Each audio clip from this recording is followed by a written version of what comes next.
Welcome to Awakening Streams, the podcast of One River Zen Meditation Center in Ottawa, Illinois.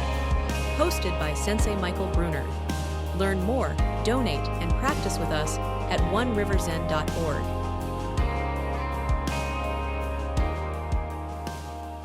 It's very easy for us. We live in a very small place.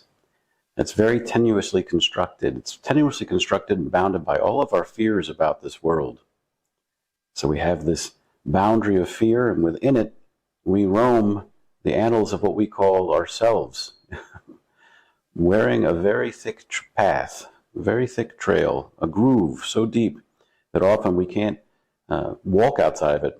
We can't even see outside of it. In a lot of cases, yeah. All of our expectations, all of our ideas, and this affects our actions. We begin to continue to act in the same way over and over again, in the hopes that it will result in some different outcome. But of course, we're limited. We're limited by the self that we cling to and by our gaining idea, our goal of what we should achieve. There's a story about this in the Sanshekishu. It's the fourth case. It's called Obedience, and it features Master Bankei. I'm going to read it to you. The Master Bankei's talks were attended not only by Zen students, but by persons of all ranks and sects. He never quoted sutras, nor engaged in scholastic dissertations.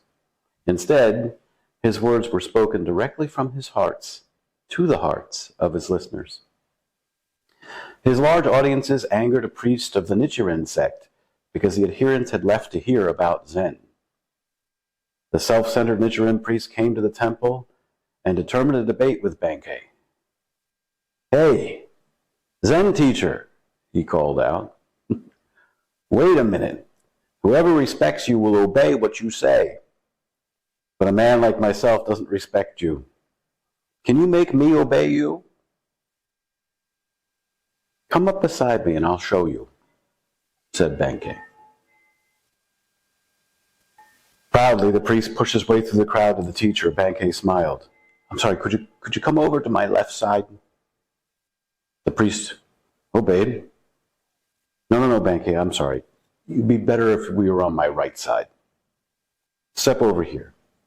The priest proudly stepped to the right. "You see," observed Bankei, "you're obeying me, and I think you're a very gentle person. Now sit down and listen."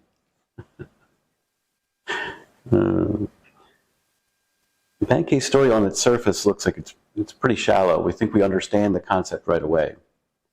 But we need to sit deeply with this. There's a much more profound teaching here on karma and obedience. Not in the sense of submission to some authority, but as an insight into the nature of ego, into our expectations, into what pride is, and into the heart of our practice. This is a simple encounter, right? But Bankei reveals the subtle ways in which our conditioned mind operates and how we can move beyond it. At first glance, the story really seems like Bankei has outwitted this other priest. Yeah. The Nichiren priest was driven clearly by his ego, by some objective of proving his correctness or rightness, and he comes ready to debate, imagining that he's going to change the circumstances through his skillful speech. How often does that work, folks? Yeah? Yet through a few very simple requests, Bankei gently exposes the hidden compliance that's possible when we recognize our hopeless interconnectedness. Yeah? Rather than approaching this head-on, ego to ego, bullhorns to bullhorns, right?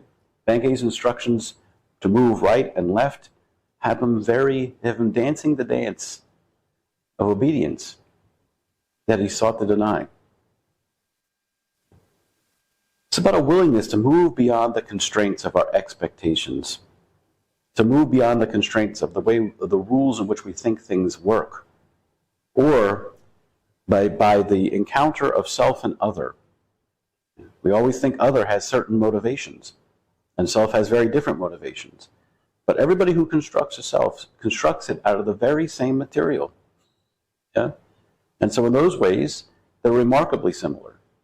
And beyond that, they're very interconnected. The thing that you seek to oppose is actually a part of you. So Bankei wasn't trying to prove his superiority. The other priest came and was trying to prove that he couldn't be moved. I won't follow. I won't comply. I'm above this. But in truth, this ego is a very fragile thing. And through avoiding confrontation, by not arguing, quoting sutras, talking about past hurts or harms, things that have happened in the past that crystallized our notion of the other person's goodness or badness, was able to actually work with what was right in front of them very skillfully.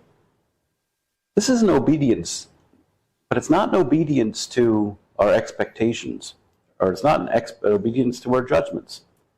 It's an obedience to what's at hand. It's obedience to reality. When we align ourselves with the way things are, rather than clinging to how we want them to be, right? That means we can respond to the present moment without resistance or attachment, without a fixed idea of how things should go. This heart-to-heart teaching, bypassing intellectual debate, is how we can actually show up on the moment and manifest fully as compassion. When we see past our judgments of self and other and good and bad, then we can intrinsically work with the true nature that's present in each one of us. And we can disarm all the barriers of ego, all of the latches and barbs that keep us bound. It's about surrendering to what is, as it is, and recognizing that our notions of superiority, separation, control are all illusions. But once you move past all of those in your head, then that consistency, that suchness will manifest itself in your life. How often do you resist reality in your life? How often do we read from the same script over and over again, hoping that the play will end a little bit differently? And the dance in our lives may not seem as simple as this one. On the surface, simply asking, taking a step to the left or taking a step to the right, or moving past expectations of what the encounter with our lives should be like.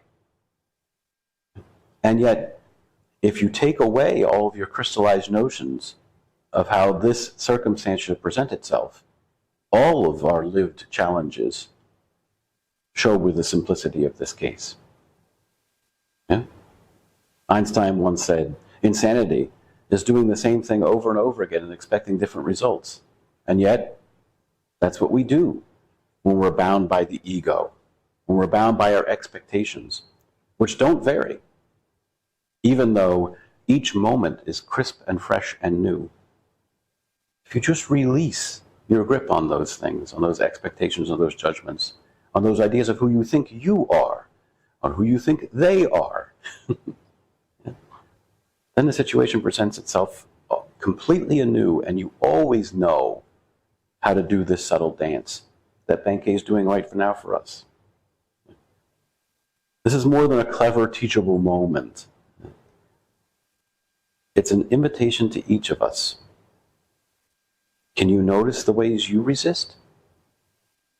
Can you notice the ways that you judge and how you cling to those judgments? Can you see how they karmically affect your life and your lived experience? Can you see the deeply repeating patterns over and over again? We all have these karmic satellites in orbit, and they move past at predictable intervals because the gravity that holds the self together is always the same. It's built of the same expectations on the same premises. But when you release those, then things are free to go where they belong, and the universe is set to right. Flow of life begins to carry us gently and with great care. And things fall into place in a way that they never would if we tried to force our expectations on them, our sense of self, our ego. Don't think that the ego is somewhere within you, right? When you have an ego and you present it that way, it's reflected in everything out there karmically.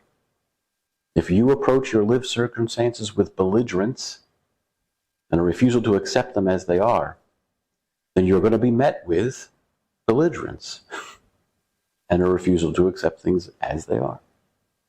That's simply the rule. That's how it works. So notice today where you're resistant, where you're pushing back against what's presenting itself. When does your pride step in? When does your ego manifest? Instead of reacting, just take this normal step to the left or to the right. Yeah? Challenge the bull. Learn to master it. Learn to steer it. And you'll find that obedience to reality isn't a loss, it's true freedom. That's the wonderful freedom that's actually presented to us in this case.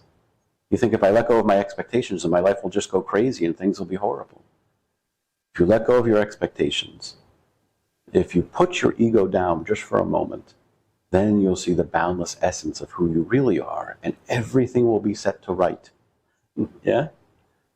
And you can join the dance of life, twirling freely, uninhibited, and appreciating where you stand.